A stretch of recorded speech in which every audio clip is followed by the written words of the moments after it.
Do you always have like a keen sense that maybe you're different? That divinely you know that you're supposed to do something massive, but you don't quite understand it or get it in your adolescence. You just don't necessarily fit in. You always feel like kind of an outsider. Like,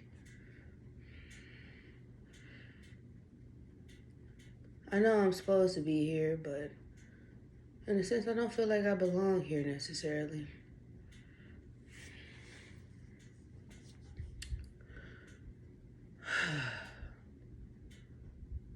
One of the things I think that is toughest for people to do is believe in themselves. Self-belief and confidence in oneself. I don't think it's something that's given, but I think it's something that's earned.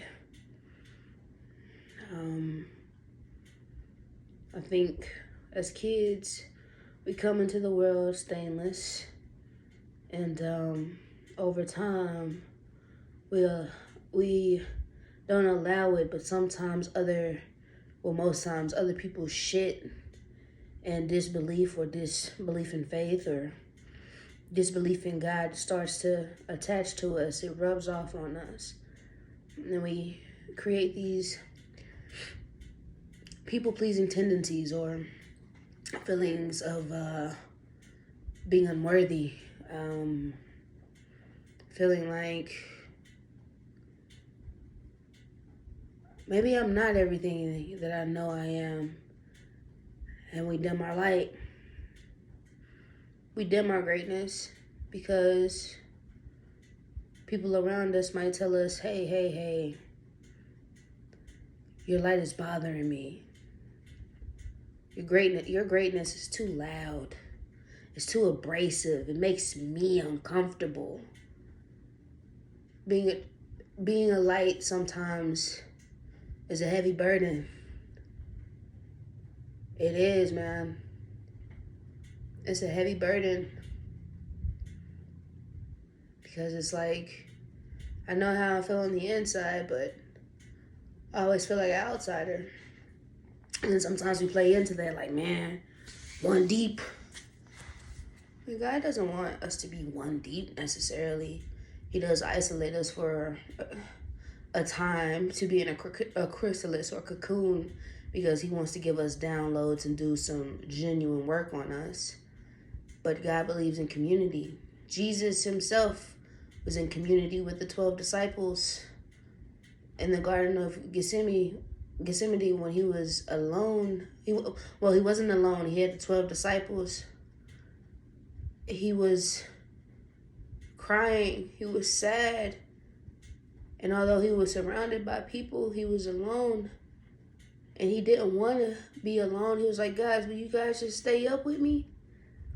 And the disciples couldn't do it. They were exhausted, man. But Jesus himself, in one of his darkest times, when people will be alone and want to be isolated by themselves and not let people see everything, he said, no, I need my peoples around me.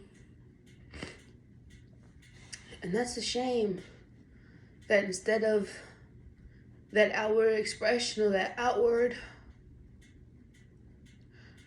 lesson, Jesus was saying in your worst times, sometimes, most times, you do need community, man. You do need to be able to open up to someone, your peers or family, and be surrounded. You don't want to be alone. You need strong people around you. You need people to build you up, people to carry the brunt of the load when you simply cannot. And as humans, as people, as spirit, as flesh, as body, sometimes we just can't hold up everything. Sometimes we do need help. And finding a place in a space where it's okay to fall apart and not be judged and not be ridiculed or find out, man, have your name in the streets when you try to talk to someone in confidence, like, hey, I'm really going through this right now, man. I just really need a sound ear so I can express how I'm feeling.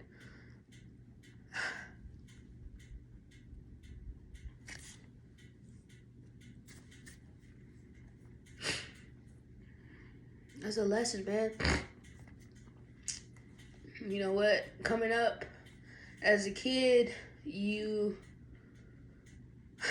especially, well, my specific upbringing, I grew up in the church, man. I was in church before I knew I was in church. And that was the one space or place where you felt, or you should feel, if you're going through a trial in life, you should be able to have a church family or a community to talk to in confidence and ask to lean on. To be able to trust your community with your truth. I'm not always okay. And I really need some word. I really need some words of encouragement. I really need yeah, man. Yeah, man. That's the one place we should all feel. We should be able to come to. Be like, you know what? I thought about hurting myself today. You know what? I thought about hurting somebody today. You know what? I really don't want to go to work today. You know what? I just want to lay in bed and cry. You know what? And somebody look at you and be like, that's okay. It's okay. You're like, shit, man. Today, for me, I really wanted to steal some stuff. I really wanted to cheat on my spouse. I really don't want to be here with these kids. And it's to be a safe space. You'd be like, you know what? I got my shit, you got your shit. Let's talk through this shit. Cause shit.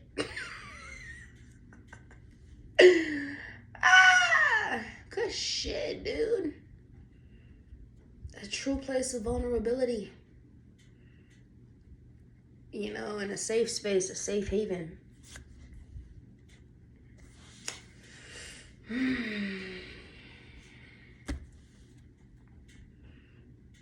Yeah.